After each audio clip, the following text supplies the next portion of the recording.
Hello, Bl'Artagnan here with Invitation to Pleasure, the Act 3, Chapter 7, Part 1 Lufenia Plus fight. I think that might constitute an HR violation. In any event, we're bringing a clown extermination squad consisting of Gilgamesh, Lena, and Bosch. Before we get too deep into it, be sure to hit that like button, hit the subscribe button if you haven't already, and enjoy. We're hopping right into that Gilgamesh BT phase because the orb is pretty fascinating for this fight. It's almost less an orb and more of an abyss lockout, because you need someone on the team with a overhead or buff that goes up to 5 stacks, and get it to 5 stacks. Gilgamesh, in order to get his overhead to 5 stacks, requires a couple turns of setup, so we're hopping into the burst to get that out of the way. Managed to get a lucky and a crow proc, so that's pretty cool. And a free turn off Royal Sword, so that's kind of neat. Here we go. Oh god, I love that BT animation. It's actually pretty cool. And right on the dot, 80%. That is actually pretty dope. There we go. So this, I was saying it's more of an abyss lockout because if you have someone with 5 stacks, you're good. The orb doesn't matter. And if you don't, you're gonna die because it is a lethal orb that counts down pretty quickly. I even found that certain characters who take time to wind up, like Gilgamesh without his BT or Lude, they struggle a bit to get the orb in place. That said, it's not quite the same as an abyss lockout because you can do little things like there are things like you can use certain calls that can actually boost the orb if you use the. So it's a little more interactive than an abyss lockout, but similar premise where it's just like, do you have this? Yes, no. That said, the actual fight has some interesting stuff going on along with it. As you saw at the outset, Kefka starts off by nuking you, hitting you for 99% of your HP, give or take HP damage reduction. And he and these mannequins love to spam Trine, which is frustrating because it's HP silence, and who doesn't hate HP silence these days? Or getting hit by it, I should say. We're actually bringing Lena for that exact purpose.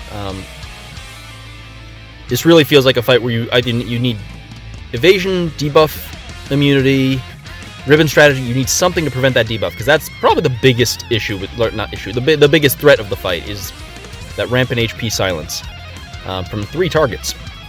They also can apply Sneering Clown, which is annoying. They buff themselves for get speed up. It's a whole thing.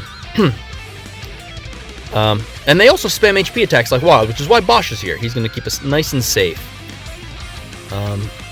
As you already noticed, the clowns at the 80, 50, and I want to say 30% threshold marks do a tier 5 style sacrifice attack where they do Trine Plus, which is I think a 5-turn HP silence, which is just nutso. They're also immune to break, delay, and launch, so that's just, even more stuff. So there's a lot going on in this fight, and I'm there for it. I'm finding that outside of the team I brought here, pretty challenging to put a good squad together. Full disclosure, I immediately blew the fight up with Zach, Rums, and Garnet, so just to get the rewards. So it's not like we're lacking options here to just nuke the fight, but it is pretty cool to see that you can't just bring anyone to clear this. This is what we've been looking for, right? Characters mattering. Heck, Gilgamesh is mattering here because of his overhead, his stack buff, so that's great. Gilgamesh is actually contributing in a unique way. Good for him. Good for you, Gilgamesh. And here we go with that Havoc Wing. Yeah, so kind of refreshing to have a fight where they actually... a fight part of the regular rotation that isn't a GL exclusive fight, where they actually... There's straight up threat. There's stuff you have to mitigate. You have to work around things. I'm gonna go ahead real quick and go into that burst again. Oh yeah! Okay, I'm not doing the whole vocalization thing again. I don't know. But there we go. Look, that is some sweet damage. Got the AA with the increased Brave damage. You love to see it. Anyway. So what else we got going on here? There's one last mechanic that we're going to need to watch out for, which is that at 19%, just after 20, Kefka's going to do his Light of Judgment attack again and nuke us once again and bring us down to, no health. So that's just something we have to look out for. I intended to try and blow him up in the summon in order to dodge that, but, I mean, at the end of the day, look at the team we're running with. It's not like it's a threat, so long as So long as we don't get incredibly unlucky, I think we should be fine. Oh, one thing to note that I didn't already mention is that those mannequins, when they do their Shrine Plus sacrifice attack, they ignore lock. They just kind of target whoever the heck they want at random. I think cover still works to protect you if you want to use, like, I mean, Gladio has been, like, tearing it up here from what I've been seeing. But just, you know, interesting bit of trivia. I'm looking forward to going back into this fight with other teams and seeing, like, what else I could kind of make to work here. We're going to hop into Summon right now and take advantage of that Hellfire buff. Well, Bosch won't be because he's all ribboned up, but the other, his partners will. Check this out. Now that's what I call a Hurricane. I was pretty excited when I saw, I was like, I actually checked on Compendium because I'm like, who actually has a 5-stack buff? Because, like, you know, I'm sure I can use Kieran or Zac, because I know they do. Who else does? And there were a few interesting characters there. And a lot of... Turns out it's not as widely distributed as I thought. There's a lot of people who don't have 5-stack buffs or overheads. But hey, Gilgamesh does, and there are a couple other interesting characters who you can bring here to check that orb.